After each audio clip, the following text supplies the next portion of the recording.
अब सूरह तौबा की आखिरी आयात बय्यिनात मैंने आपके सामने तिलावत की है, जिन आयात में कुरान और साहिब कुरान दोनों का ज़िक्र है। और मेरी और आपकी हिदायत वो मरहून मिन्नत है इस किताब ला रैब के और उस हस्ती के जो इस माह मुबारक के अंदर तशरीफ़ लाई है। और कुरान का और साहिब कुरान का वो साथ है जो सूरज और रोशनी का है कि रोशनी सूरज के बगैर मुतसव्वर नहीं होती और सूरज रोशनी के बगैर मुतसव्वर नहीं है। अहबाब गिरामी, अल्लाह रब्बुल आलमीन ने इरशाद फरमाया, जब कोई सूरत नाजिल होती है तो उनमें से कई लोग वो हैं कि वो पूछते हैं अय्युकुम ज़ादतु हाज़ी ईमाना, इन लोगों के ईमान को किसने ज़्यादा किया है। तो अल्लाह रब्बुल आलमीन ने इरशाद फरमाया, वो लोग जो मोमिन हैं फ़ज़ादतहुम ईमाना वहुम यस्तबशिरून, वाकई उनके ईमान में तरक्की आती है, उनका ईमान ज़्यादा होता है। वहुम यस्तबशिरून, और वो खुश होते हैं। खुश होते हैं किस पे? जब अल्लाह का कलाम उतरता है और वो उसकी तिलावत करते हैं तो उनके ईमान में पहला कर होता है वो कुफ़ार व मुशरिकीन का वो अज़रा जो है ना तमस्खुर हो के इनके ईमान को भी किस चीज़ ने ज़्यादा कर दिया। दूसरा करो मुसलमानों का, अल्लाह ने इरशाद फरमाया जो हैं मोमिन है ना उनके ईमान में वाकई तरक्की आती है इस कुरान की वजह से। फ़अम्मल्लज़ीना आमनू फ़ज़ादतहुम ईमाना वहुम यस्तबशिरून, सिर्फ तरक्की नहीं आती बल्कि वो खुश भी होते हैं। इसका मतलब ये है कि अगर कोई आदमी ईमान में तरक्की चाहता है और वो ये समझता है कि वो खुशी का सामान करे तो उसको इस मुसहफ़ शरीफ को हाथ में लेकर के तिलावत करना होगा, इस कुरान को पढ़ना होगा। फिर देखें ईमान में तरक्की आती है कि नहीं आती है और इंसान के दिल के अंदर फ़रहत और सुरूर महसूस इंसान करता है कि नहीं करता। इसकी आप छोटी सी मिसाल आप ये समझें कि जब आप सुबह को तिलावत करते हैं तो आपके दिल के अंदर एक इत्मीनान, एक सुकून, एक कैफियत होती है। और आप जब तिलावत करते हैं तो आप ये समझते हैं कि शायद आज के दिन का जो मकसद था वो मैंने हासिल कर लिया और आप इत्मीनान क़ल्बी के साथ आगे बढ़ते हैं। ये बरकत है इस किताब ला रैब की। तो अल्लाह रब्बुल आलमीन ने इरशाद फरमाया जो मोमिन है उनका वाकई ईमान बढ़ता है, इस कलाम की वजह से वाकई ईमान बढ़ता है और वो खुश भी होते हैं। रहे वो लोग जो काफिर हैं तो वो अपने उस कुफ्र के अंदर, उस शिर्क के अंदर, उस खामखा की मुखालफत के अंदर, खामखा की मुखालफत का जो मैंने लफ्ज़ इस्तेमाल किया ना ये इस वजह से इस्तेमाल किया कि पहचान उन्होंने भी लिया था कि ये मुहम्मदुर रसूलुल्लाह है, ये कोई आम बंदा नहीं है।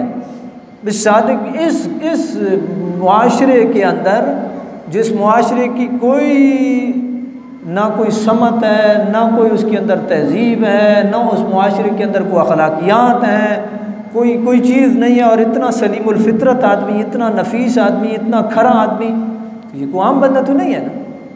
पहचान तो उन्होंने भी लिया था लेकिन खामखा की मुखालफत जो है ना वो उन्हें ले डूबी। तो अल्लाह रब्बुल आलमीन ने इरशाद फरमाया फ़अम्मल्लज़ीना फ़ी क़ुलूबिहिम मरदुन फ़ज़ादतहुम रिजसन इला रिजसिहिम, कि वो अपनी पलीती के अंदर वो घिरते ही चले गए, उनकी पलीती ज़्यादा होती चली गई, उनकी मुखालफत बढ़ती गई। और देखें ना पहली किताबों के अंदर नबी करीम अलैहिस्सलातु वस्सलाम के बारे में नहीं बताया गया था कि इस तरह एक रसूल तशरीफ़ लाएंगे जिनकी ये निशानियाँ होंगी, ये निशानियाँ होंगी। उन्होंने देख रहे थे लेकिन ईमान नहीं लाए। तो अल्लाह रब्बुल आलमीन ने इरशाद फरमाया फ़अम्मल्लज़ीना फ़ी क़ुलूबिहिम मरदुन फ़ज़ादतहुम रिजसन इला रिजसिहिम व मातू व हुम काफ़िरून, वो मरेंगे काफिर ही मरेंगे। जिन्होंने हुजूर की मुखालफत की, हुजूर के दीन की मुखालफत की और ईमान नसीब न हुआ, वो इसी हालत में जाएंगे। तो फिर रश्क तो करना चाहिए उस बंदे को कि जिसको ला इलाहा इल्लल्लाह मुहम्मदुर रसूलुल्लाह नसीब हुआ, और रश्क करना चाहिए उस बंदे को जो कुरान पढ़ता है और दिल के अंदर सुकून और इत्मीनान महसूस करता है, और रश्क करना चाहिए उस बंदे को जो मुहम्मदुर रसूलुल्लाह सल्लल्लाहु अलैहि वसल्लम मेरे और आपके आका और मौला की आमद पे खुश है, खुश हैं। अल्लाह रब्बुल आलमीन ने इरशाद फरमाया वज़्कुरू निअमतल्लाहि अलैकुम इज़ कुंतुम अअदाअन फ़अल्लफ़ बैन क़ुलूबिकुम फ़अस्बहतुम बिनिअमती इख़वाना। याद करो अल्लाह की उस नेमत को जब तुम दुश्मन थे, कुंतुम अअदाअन फ़अल्लफ़ बैन क़ुलूबिकुम, उसने तुम्हारे दिलों में उल्फत डाली, फ़अस्बहतुम बिनिअमतिही इख़वाना, तुमने सुबह इस हाल में की कि तुम भाई भाई बने हुए थे, तुम शीरो शकर थे, ना औस ना खजरज, ना मक्का वाले ना मदीना वाले, सब जो है वो ला इलाहा इल्लल्लाह मुहम्मदुर रसूलुल्लाह और हुजूर की शरीयत के ऊपर और हुजूर की ग़ुलामी के ऊपर सब इकट्ठे थे। ये कौन सी हस्ती है? ये किसने अपना सिहर जगाया है? ये मुहम्मदुर रसूलुल्लाह सल्लल्लाहु अलैहि वसल्लम ने अपने मौजज़ात के ज़रिए और इस अजीम मौजज़ा कुरान मजीद के ज़रिए से। और फिर लोग समझते हैं, आप अभी देख लें, इस माहौल में देख लें, आपका हाथ दूसरे के गरेबान से किस चीज़ ने रोका है? एक ही चीज़ ने, अल मुस्लिम अखुल मुस्लिम ला यज़लिमुहु वला यख़्ज़ुलुहु, ना वो जुल्म करता है ना वो उसकी तज़लील करता है। ये तालीम किसकी है? मुहम्मदुर रसूलुल्लाह सल्लल्लाहु अलैहि वसल्लम। तो जो इतनी अजीम तालीम दे कर के गए कि 14.5 सदियाँ गुजरने के बावजूद उन तालीमात का असर मुआशरे में अब भी जूं का तूं बरकरार है। और मैं आपकी तरफ हाथ नहीं बढ़ाता जुल्म और ज़्यादती का, आप मेरी तरफ नहीं बढ़ाते। आप जिस कौम से हैं, जिस कबीले से हैं, जिस इलाके से हैं, आप मेरी इज़्ज़त करेंगे, मैं आपकी इज़्ज़त करूँगा, आप बामी एक दूसरे की इज़्ज़त करेंगे। ये कौन सिखा के क्या है? वज़्कुरू निअमतल्लाहि अलैकुम इज़ कुंतुम अअदाअन फ़अल्लफ़ बैन क़ुलूबिकुम फ़अस्बहतुम बिनिअमती इख़वाना। ये मुहम्मदुर रसूलुल्लाह सल्लल्लाहु अलैहि वसल्लम। हम कौम नहीं देखते, हम कबीला नहीं पूछते हैं। आप किसी से मिलते हैं तो आप उससे कोई जवाब नहीं पूछते हैं, आप उसका स्टेटस नहीं पूछते हैं, आप सिर्फ ये देख रहे होते हैं ये मेरा मुसलमान भाई है। ये मुआशरे को शीरो शकर किसने किया है? ये उसी अजीम हस्ती ने की। फिर उनका मरहून मिन्नत ना रहा जाए तो ये बदकिस्मती हो, ये बदकिस्मती हो। बरादरान इस्लाम, अल्लाह रब्बुल आलमीन ने इसके बाद इरशाद फरमाया अवला यरौना अन्नहुम युफ्तनूना फ़ी कुल्लि आमिन मर्रतन औ मर्रतैन सुम्मा ला यतूबून वला हुम यज़क्करून।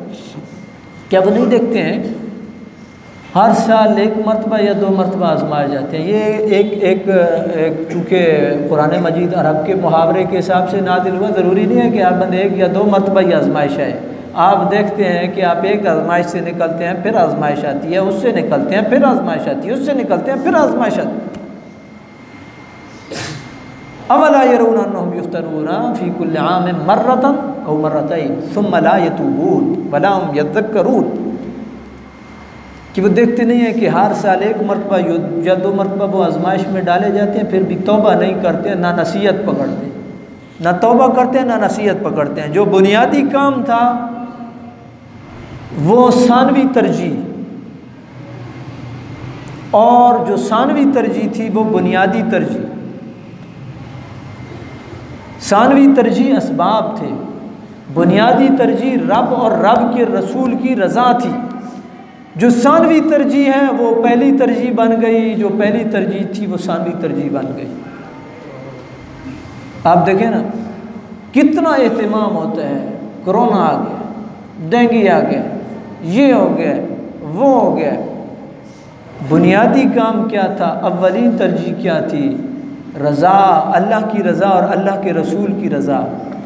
फिर अल्लाह की रज़ा और अल्लाह के रसूल की रज़ा हासिल हो तो फिर बंदा खजूर की सोटी लेकर के भी मैदान में चला जाता है और जिहाद करता है। फिर वो असबाब पे इतना भरोसा नहीं करता है, फिर वो असबाब पे इतना भरोसा नहीं करता। बड़ी मशहूर हदीस है, एक सहाबी की जिसकी तलवार टूटी, वो हमारे जैसा टेलमुल यकीन बंदा कि या रसूल अल्लाह तुझे खजूर नहीं छोटी न पा देती थी, इसका मतलब ये मरना ही है और क्या करना है। जब नबी करीम अलैहि सलाम ने खजूर की छड़ी दी तो वो छड़ी लेकर के चल पड़ा और उसने जिहाद किया। वो उस मुसब्बिबुल असबाब पे भरोसा कर रहा था, असबाब पे भरोसा नहीं कर रहा था, वगरना तीरों और तलवारों के सामने खजूर की छड़ी की छोटी टिकती है, बंदा ठहर सकता है। लेकिन याद रखिए जब ऊपर से ताईद हासिल होती है तो फिर कुछ भी नहीं हो सकता है, बंदे का कोई कुछ नहीं बिगाड़ सकता है। लेकिन जब ऊपर से ताईद हासिल नहीं होती है तो फिर कभी ऐसे भी होता है कि आप पूरे के पूरे एहतिमाम के साथ भी निकलते हैं लेकिन आप कुछ भी नहीं कर पाते। बुनियादी फोकस, बुनियादी तरजीह, अव्वलीन तरजीह वो अल्लाह और अल्लाह के रसूल की रिज़वान और खुशनुदी होनी चाहिए और रुजू इल्लाह होना चाहिए। अल्लाह रब्बुल आलमीन ने इरशाद फरमाया ना, ला यतूबूना वला हुम यज़क्करून, असबाब पे फोकस करेंगे, असल काम की तरफ नहीं आएंगे। ला यतूबूना मफहूम में बयान करो, ला यतूबूना वला हुम यज़क्करून, ना वो अपने अमाल की इस्लाह करेंगे, ना नसीहत पकड़ेंगे, ना तौबा करेंगे। ला यतूबून, जो हो चुका इलाही माफ़ कर दे, आइंदा गलती नहीं होगी। यज़्ज़करून से मुराद ये है नसीहत पकड़ना, नसीहत पकड़ने से मुराद यह कि आइंदा गलती नहीं दोहराई जाएगी, इलाही जो पहले हो चुका सो हो चुका, इलाहुल आलमीन माफ़ कर दे।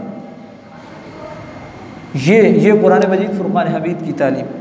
उसके बाद अल्लाह रब्बुल आलमीन ने इरशाद फरमाया जब कोई सूरत नाजिल होती है तो एक दूसरे की तरफ आंखें फेर करके देखते हैं और कहते हैं कि तुम्हें कोई देख तो नहीं रहा है। तो अल्लाह रब्बुल आलमीन ने इरशाद फरमाया सरफ़ल्लाहु क़ुलूबहुम, अल्लाह ने उनके दिलों को फेर दिया और वो एक ऐसी कौम है जो नहीं समझ सकती है कुरान की हकीकत को, मुहम्मद रसूलुल्लाह सल्लल्लाहु अलैहि वसल्लम की अज़मत को नहीं समझ सकती। याद रखिए जब आप कुरान की तरफ फेरेंगे तो अल्लाह आपके दिल को कुरान की तरफ फेरेगा, और जब आप कुरान से फेरेंगे तो अल्लाह आपके दिल को कुरान से फेर देगा, फिर आपको तौफीक नहीं होगी। और जब आप देखें आप थोड़ी सी हिम्मत करके अपनी एक थोड़ी सी रूटीन बना लेते हैं, रूटीन सेट कर लेते हैं कि तिलावत करनी है, मुख्तसर ही सही तिलावत करनी है, तो अल्लाह ताला आपके दिल में एक कैफियत पैदा कर देता है और उसके बग़ैर